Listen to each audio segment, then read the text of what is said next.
Ladies and gentlemen, I feel very honored to have this opportunity to address such an international audience and to be among such a list of distinguished speakers. So, first of all, I also wish to thank the organizers for their cooperation in advance of the conference and for their willingness to support us by offering a platform to discuss the role of children in the conference topics. So UNICEF, as a UN organization, seeks to promote the rights and well-being of every child all around the world. In the industrial countries, national committees serve as a public face and dedicated voice of UNICEF.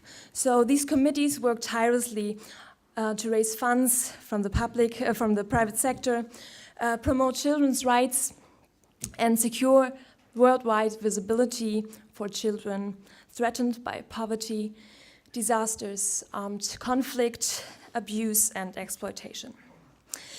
In its work, the national committees and the German National Committee of UNICEF places its trust on around 8,000 volunteers who campaign for children's rights. And I'm only one of these 8,000 volunteers in Germany. So the work group of UNICEF Berlin, to which I belong, was founded in the 60s already, and I joined the group, as was mentioned, in 2013. So volunteers at UNICEF, as well as at other NGOs and civil initiatives, are a crucial component of our society.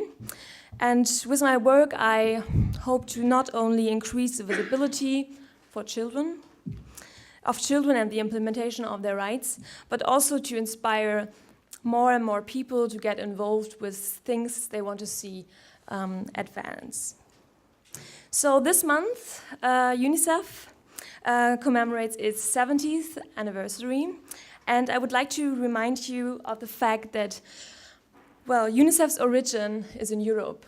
Yeah, so UNICEF was established in 1946 by the United Nations to safeguard the lives of children struggling to survive in the aftermath of World War II. And in doing so, help rebuild destroyed societies and restore hope for a better future. Today, the organization continues to work tirelessly in the world's toughest places to bring life-saving aid and long-term support to children whose lives and futures are endangered by conflict, crisis, poverty, inequality, and discrimination. Immense progress for children has been achieved in recent decades. Since 1990, the number of children dying before their 5th birthday has been halved, and hundreds of millions of children have been lifted out of poverty. Out-of-school rates among primary school-aged children have reduced by more than 40% between 1990 and 2014.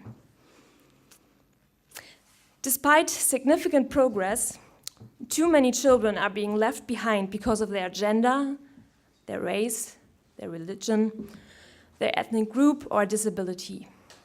Because they live in poverty, in hard-to-reach communities, or simply because they are children. So this year's annual conference on cultural diplomacy lists a bunch of topics that represent central occupational areas for UNICEF. And I would like to briefly address these topics by pointing to the children's perspective, which UNICEF keeps reminding society, politics, and us all. So children's rights are human rights.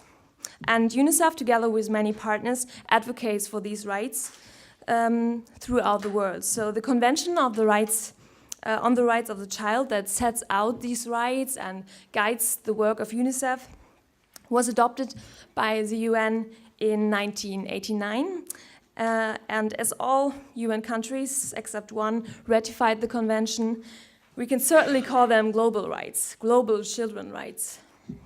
So every child has a right to a fair chance in life, but around the world, millions of children are trapped in an intergenerational cycle of disadvantage that endangers their futures and the future of their societies. So UNICEF's focus lies on the most vulnerable children through programs on child protection and inclusion, child survival and health, education, gender equality, as well as emergency and disaster relief. Furthermore, UNICEF has tremendous potential to change the world for children through advocacy. So advocacy is a core process for addressing the disparities children face, bringing the issue to the forefront of the agenda for decision makers, and given its mandate, experience and global recognition, it is in a strong position to speak on behalf of children and to enable children to speak on their own behalf.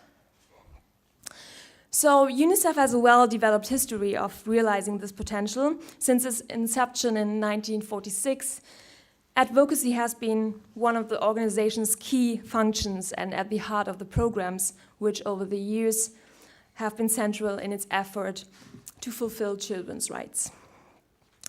So let me now move on to global migration, which also affects children tremendously.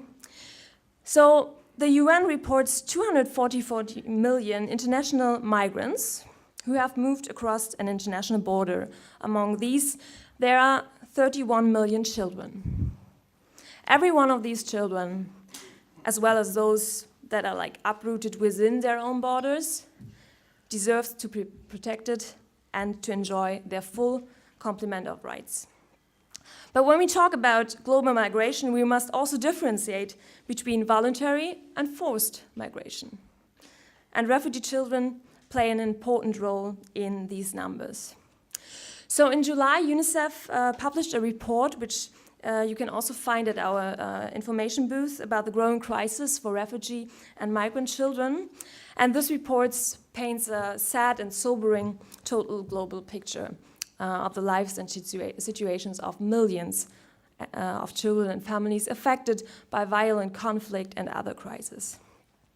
Their situations make it seem safer to risk everything on a dangerous journey than to remain at home. Around the world today, 50 million children have migrated across borders or have been forcibly displaced within their own countries. More than half, a shocking 28 million, have been uprooted by horrific conflicts. This makes nearly 1 in every 200 children in the world a child refugee. And between 2010 and 2015, the number of child refugees jumped by roughly 75%. And it's no coincidence that at the same time period, saw 15 conflicts either break out or reignite. So especially Syria and Aleppo nowadays remind us that it's always the people, among them the children, that have to suffer the most from war and its consequences. This week, Bashar al-Assad hails liberation of Aleppo, and the media reports that evacuation of the last rebel-held areas has started yesterday. We should hope that no renewed airstrikes and shelling constrain this, but challenges for organizations like UNICEF still remain, and we cannot close our eyes to what is happening not only in Syria, but also in South Sudan, Iraq, Yemen, Afghanistan, and so on and so on. So Syria has become the most deadly and complex conflict of our time. Its impact is affecting millions and is being felt across all continents. So every Syrian child under the age of nearly 6 has known nothing but a lifetime shaped by war. Bombs have turned classrooms, health centers, and parks to rubble. The streets where they should be able to play are blocked by checkpoints or littered with explosive remnants of war. Schools and hospitals have closed in the thousands. Diseases once vanquished have returned. Out of work and in debt, parents can no longer afford basic life essentials. The supply of water to neighborhoods is often unreliable or contaminated.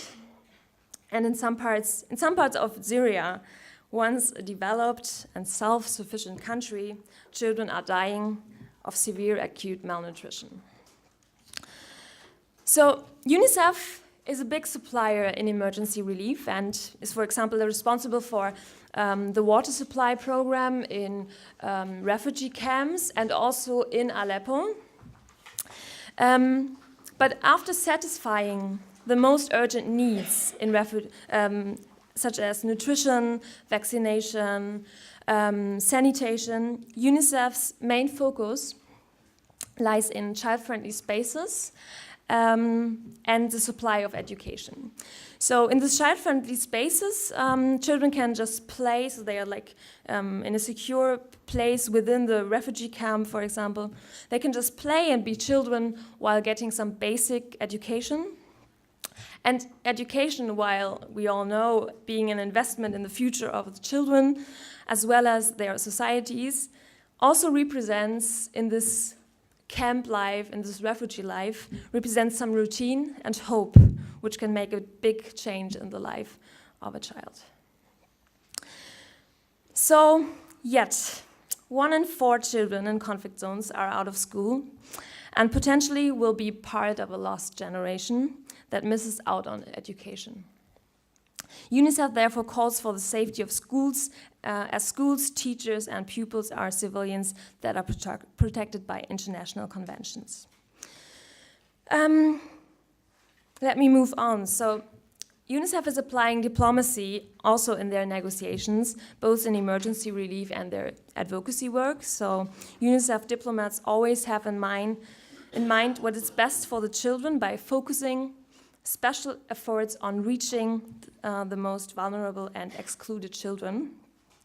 And beyond that, UNICEF acts as a neutral party in order to be in touch and reach many different parties. So to conclude my talk, I would like to give impetus to the question of what cultural diplomacy can do to promote children's rights. But these are just ideas, thoughts, and I would like you to think about this. So, cultural diplomacy can inquire about the children's situation.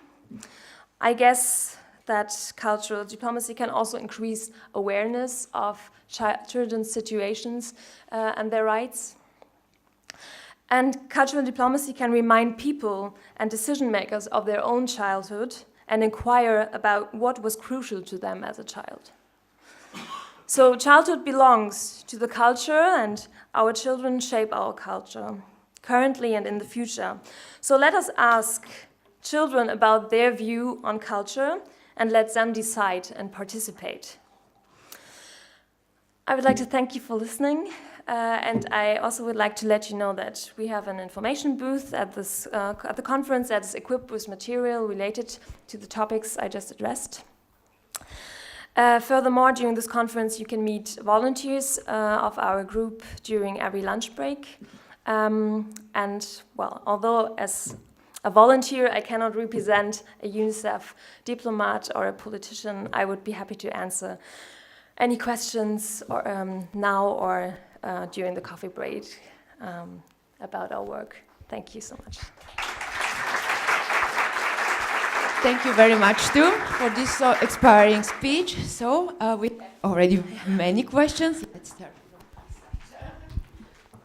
Thank you very much for your talk. It was straight from the heart. We really appreciate it. World leaders and institutions have failed. They have failed to prevent conflicts and to stop conflicts. It is the children who are suffering the most, and I'm not going to go into how they are suffering, but what do you feel from your experience is the right way forward to achieve peace so that these children no longer suffer? So, this path has to be done by politicians. So UNICEF cannot do this because UNICEF has always the first help in mind to go to the children that are most vulnerable. But sure, they negotiate with governments about implementing children's rights because, well, although the Convention on the Rights of the Child has been ratified by most of the countries, something is wrong, right? So UNICEF keeps on monitoring the situation and keeps on talking and discuss. But this is really diplomatic work, right? It's while being a very strong organization, recognized organization, it does not have the political power. Yeah? So this has to be done by other organizations or by the United Nations and by politicians. Yeah? So, but UNICEF will always stick to their mandate, and whatever happens, will try the best to help the children. Thank you for the talk. My name is Oktar Babun. I'm a neurosurgeon from Turkey, TV channel A9. I will go into this issue actually. It has to be not a palliative treatment, but a cure of the disease to bring peace to these countries. This is not Aleppo is not a only local area where there's this conflict. Iraq, Syria, and the entire Middle East, and there is radicalism, there is terrorism and violence, and both sides are wrong actually. Military interventions are wrong, and radicals are wrong also. So we have to solve the problem, to solve this refugee crisis, which is, numbers are terrible that you're giving, 20 million, 30 million, 60 million. This is far worse than the Second World War, actually. What needs to be done is cultural diplomacy, reconciliation, and love, and a training, education is needed. Everybody knows religion is very important in the Middle East. It shapes everything. It has a huge impact in the law, in the arts, science, politics. So without thinking about this religion, we cannot solve these problems. So, and education is needed, all these people. Bigotry and radicalism and extremism exists, and military interventions is not a solution. Violence only generates more violence. To solve these problems, of course, UNICEF is, we appreciate that, but this is not a solution, of course. We have to solve the problem because numbers are increasing. It is in 2014, United Nations refugee numbers are, I assume it's 30 million. Numbers are given us much more than that. So numbers are increasing every year. So good people have to come together, like yourself, these people over here, but we have to increase the numbers. Christians, Jews, Muslims, and even unbelievers, Buddhists have to come together to solve these problems. That's what I think. Yeah, thanks for your comment. I totally agree that it should be at the educational level, and there should be more education and also more exchange also at younger generations. And in the education programs UNICEF provides, they totally focus on these aspects, but it's hard. As was already said in the earlier talk, if somebody experienced that violence is a measure of action, then you can't change this too easy, right? If a child experiences this as a measure, but this has to be done. So children have to learn that violence is not a solution, right? Violence and radicalism is not a solution, and for that we have to bring forward education and exchange, intercultural exchange. I want to add one more thing actually. But by education I mean not the school education, because for example if you look at the ISIS, many of them are university graduates, even PhDs. This is not the solution. What I mean is fanaticism has been learned in the schools and in the families during the childhood. The education should aim this fanaticism.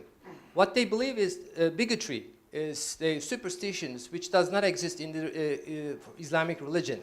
So we have to educate these people with the true religion from the Quran, which is love. Islam means peace actually, and the correct religion. Even this fanaticism exists among the Christians and Jews also. So this is what I mean. Thanks. Thank you.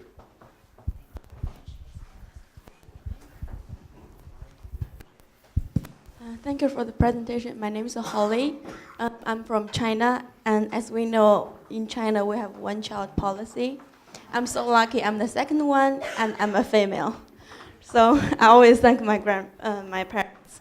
And I have a question. I'm working for the American Embassy China, and I've seen a lot of American diplomats that adopt Asian kids, not American kids. I'm not really sure about the Europeans, because in China, the adoption progress is kind of like very simple. It's like if you have the certification from the hospitals that you're unable to carry a child by yourself, and you're over age 35, and you both have the stable job, and you have like a 50,000 RMB saving, and you can adopt a child. And I want to ask the question is that complicated in the European countries, that the adoption progress is very expensive and very complicated, and how way to make them simple and to make more homeless, because there's really a lot of people, you know, the couples, they have a good job, they have decent title, but they cannot have a child, and they really have a child by themselves. So this is my question. To be Have you honest, ever thought about it? I'm not aware of the details about adoption in Europe and worldwide, and also I'm not aware of the UNICEF's opinion on that, so I can't comment on that. Sorry, but we can discuss this later. I'm happy to discuss this during the coffee break. Sorry. Thank you very much for fine talk you gave us. I would like to mention, by speaking about violence in children or young people, better to say, are also part of the violence. To the children, arms are given. Yeah. There are children as a soldiers. What UNESCO is doing on this? So UNICEF has a lot of programs. On prevention, like educational programs, because education prevents children both of child labor and also of recruitment. And there are like programs, or like there are negotiations with these armed forces to let children be children, and so I just read a press release that in Yemen they were like able to like rescue a group of child soldiers. And then, but this is not all, so then UNICEF has programs to reunion them with their families, to reintegrate them in their society, because a lot of things have to be done, because especially those children are like have a traumatic experience, and they are like forced to think that violence is the only solution for everything, and they don't have trust in anybody. So there's a lot of psychological work and programs like for these. Yeah, so different aspects: prevention, negotiations, and integration programs.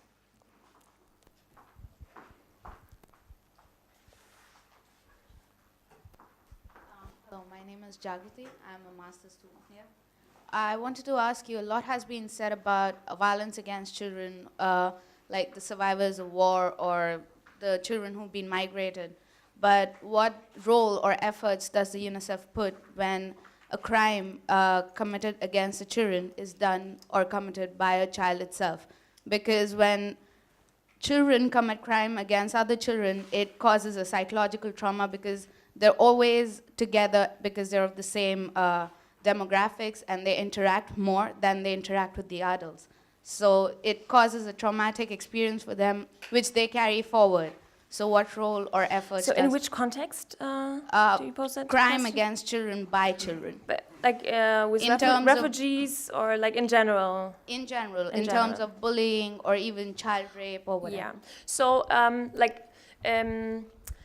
the child bullying is not a focus in the developing countries, because they're like, more problems that are like more at the front of the agenda. But the national committees, especially in the US, they are like focusing on child bullying and how teachers can react, how different programs could work, and they also go to, so the national committees or also volunteers go to schools in order to do projects and workshops with children. So we also do a lot of that. But in the developing countries or in the emergency relief, so it is done, but not intentionally. It's just something that is if you offer playing and education programs, this is part of it, but it's not a main focus. Yeah. Thank you. Thank you for your presentation. I have to mention Lebanon because Lebanon has received the largest number of refugees resulting from the crisis in Syria and Iraq. We received over 2 million Syrian refugees and over 500,000 Palestinian refugees. That's more than 50% of the Lebanese population, which is, by comparison, I mean, in Germany you have 82 million. It's like over a 3-year period, you receive 42 million refugees in Germany. And despite that, despite the difficulty on the infrastructure of the country, the Lebanese are coping despite the political tsunamis within the country. I remember it was extremely difficult for me to absorb Syrian students into the public sector, but I did because that was the right thing to do, despite a lot of politicians that were against that. The reason why I'm saying this is, by the way, the public sector now includes more refugees than Lebanese students, just for your information, in Lebanon, in the school system in Lebanon. So I'm mentioning this just to say that there needs to be the political will to do something about what, I mean, I've dealt with UNICEF, with the European Union, with USA. They've all been great in their support. But I have attended many conferences, international conferences to aid refugees. You hear one thing and they implement something completely different. There's no political will at the global level. This is a crisis. This is nothing less than a crisis. And I don't think the world is looking at this as a crisis. And yes, there's much to be done in order to address immediate solutions. I mean, education is great, but in this specific issue, we should look at it from a human rights perspective, not from education perspective, because education takes decades to change things. So there are children, as you mentioned in your presentation, that are dying every day. And the 2.5 million I referred to, 60 to 70% of those are at school level age. And I don't think a quarter of those are in school system, whether public or private school system. So I think the world has much more to do in order to make, we hear great things, but on the ground there's very little to support what they say. Yeah, definitely. It's so there are structural problems, and it's not only in Lebanon where people do different things than they say, right? But what UNICEF as an organization can do is reminding and knocking on the doors, telling, hey, you said this and that, and how about implementing it now in the right way? So it's what we can do, but still there has to be done a lot more things, sure. And one final question. I am currently active also in Berlin in this field with unaccompanied children refugees, and you're surely aware of those thousands who entered the EU and who went missing. At the same time, some child labor and sexual exploitation in some countries like Italy have come to birth and are existing. I would like to know if UNICEF is doing something about this particular point. So UNICEF is monitoring the things, but UNICEF, like UNICEF Germany, as a national committee, does not have the mandate to be active in Germany.